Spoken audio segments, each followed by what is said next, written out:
Hello guys, thanks again for tuning into the channel. Today we are just going to go over some updates that I've made to the car since my last video. So at this point, probably the biggest change has been me just getting used to the car after it's been finally 100% tuned by Botti on my top mount map.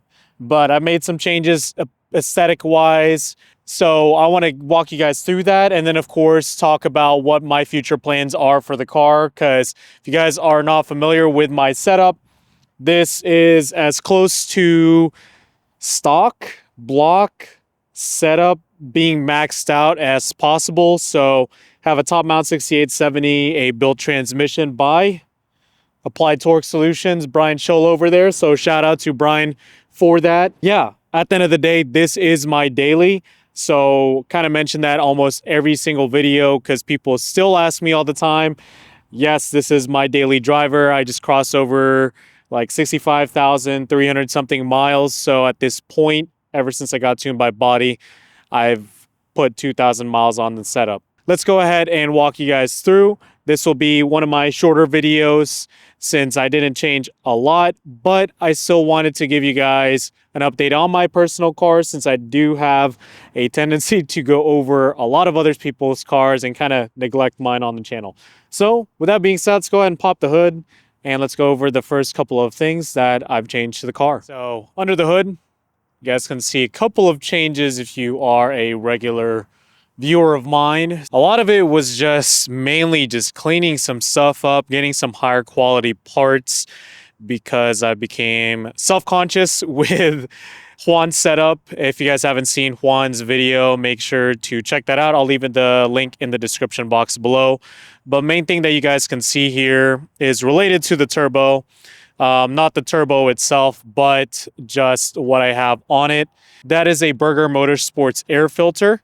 I'll leave the link for any of these items if you guys are interested in the description box below. And then we have the Thermal Zero T4 turbo blanket. So this is the lava version. Looks much nicer than the crappy torque solution one that I had initially. This is more nice and covers the entire housing and just makes it look like a more premium setup. So really happy with how this turned out. The filter itself was about like $85 or so shipped. And then the turbo blanket was about $140 or so. So kind of pricey, but honestly, with how it looks like in the engine bay, it does look pretty great. Pretty happy with how it turned out. And of course, you guys can see the close-ups with the B-roll. Other than that, nothing else has changed. Of course, you have just my engine bay. If you guys are wondering what this is a Vendetta Racing top mount 6870 kit. This kit is discontinued.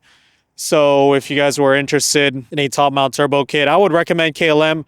If you guys have a 2020 Supra or a 2-port B58, hit me up. I do have my KLM kit still for sale with the heat protection package, and we can work out a deal.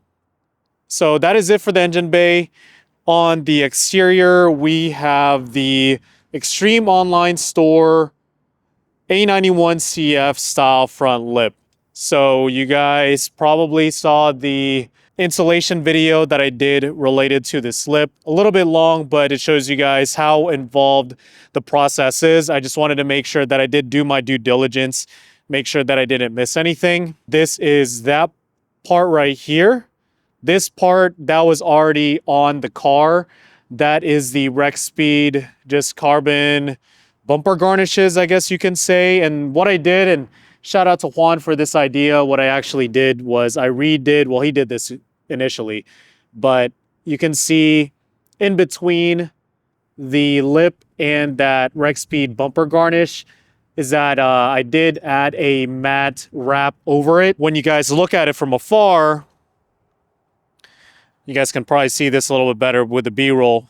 It looks a little bit meaner and more uniform, so there's not like a silver strip on it. That is it for the exterior. You guys might see a little bit more changes on the exterior in the future. So now we'll go ahead and go to the interior. You'll notice that I got new paddles. Let me go ahead and show you guys the details and insert some sound clips so you guys can see what the magnetic paddles sound like. Okay, so a little bit weird angle as I'm recording this, but you guys can see these very nice carbon fiber paddles. Huge shout out to Q for hooking me up with these. He hooked me up with my previous paddle setup, and I was just joking with him when I picked these up. I was like, man, you should be a paddle dealer or something. I'll definitely for sure be your first customer, but pretty happy with these.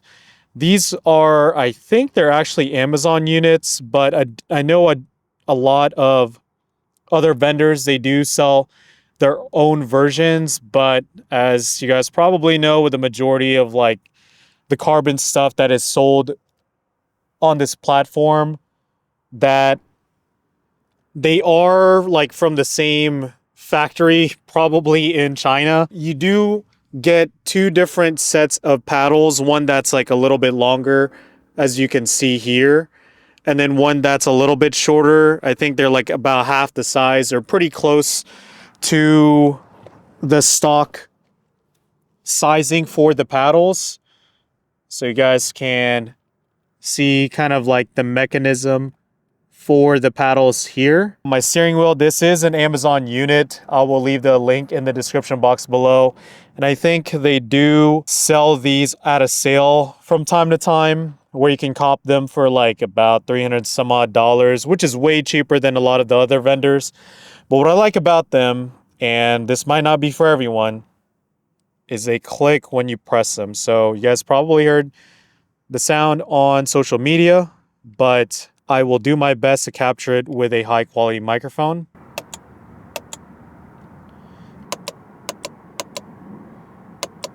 So nice, satisfying presses when you guys do press the paddles, which is more solid than the OEM versions. So let's go ahead and do like another angle from here where you can see the mechanism for the paddles. So when you press it, so just a quality of life change for essentially what you guys will touch the most when it comes to driving the car. I say this in some of my other videos. You guys are always going to be in the driver's seat and you're always going to be touching the steering wheel. Make sure you guys get something that feels more solid, something that is quality. So even though this is an Amazon part, honestly, I've had this for the past, I don't know, 6 to 8 months or something like that, and I ceramic coated the whole thing, even this leather and the carbon fiber, and it still looks new. So been super happy with it. No issues at all. I mean, you just want to make sure that when you guys modify the steering wheel airbag, that you're staying as close to OEM as possible. So if you guys do get in a wreck, you are as safe. And I think these paddles are like 100-ish, a little over $100. So not breaking the bank by any means, but it does look great, even though it is a different type of carbon where it's more matte compared to the gloss carbon fiber with the steering wheel. It does still look really nice. That is pretty much it for the interior. So let's go ahead and discuss what my future plans are for the car, since I'm sure you guys are wondering. All right, so now that we got the hood popped, let's discuss what my next plans are for the car. So I did do this angle to show you guys the engine bay because that's mainly where my priority is for this car. I'm more so focused on the performance side of this car. So right now, since I did max out the stock block, of course, naturally, I do plan on getting a built motor. So I do have an idea, or I did choose the person who is going to be building my motor. So make sure you guys like this video and subscribe, and make sure to turn on the notifications. So when I do release a video where I discuss my plans, and once I accrue the funds to build my motor, you guys will be the first ones to know. So I think this turbo is good for over 1,000 to 1,100. So that's definitely where I'm going to be pushing it. Probably build this block to be good for like 1,400. So at least there's a lot of wiggle room pretty much general rule of thumb is you'd never want to build your motor to like max out your goal. You want to overbuild it, so at least you know that the motor is capable of whatever you throw at it. In addition to that, I do plan on upgrading the axles. Honestly, that's not my priority because I don't drag race this car. Like the last time I probably taken this car on the drag strip was, I mean, it was a while ago. So it was whenever there was the Cars and Coffee / Test and Tune in Tulsa at the Tulsa Raceway Park, where I was just roll racing this car with my Pure 800 setup. So check out that video to see how my car did. But that was the last time. This car's main purpose is to be my daily driver. It has over 65,000 miles, like what I said in the previous section. So the miles will be continuing to pile on. And I do plan on being the first person to have this kind of setup, whether it's stock block or built, to have over 100,000 miles. So make sure you guys subscribe so you guys can be the first ones to watch that video once it goes live. But yeah, that's really what I have planned. I would love to hear what you guys think I should do to this car, whether it's performance or aesthetics. Of course, I do plan on partnering up with Extreme Online Store for more carbon stuff with my car. Probably the next one that I can foresee is doing the A91-CF style side skirts to match the front lip that I do have. Super excited to continue putting the pieces on this car. But of course, I can't do it without you guys. So I just want to give a big thanks to all of the viewers and subscribers. Thank you guys for the support.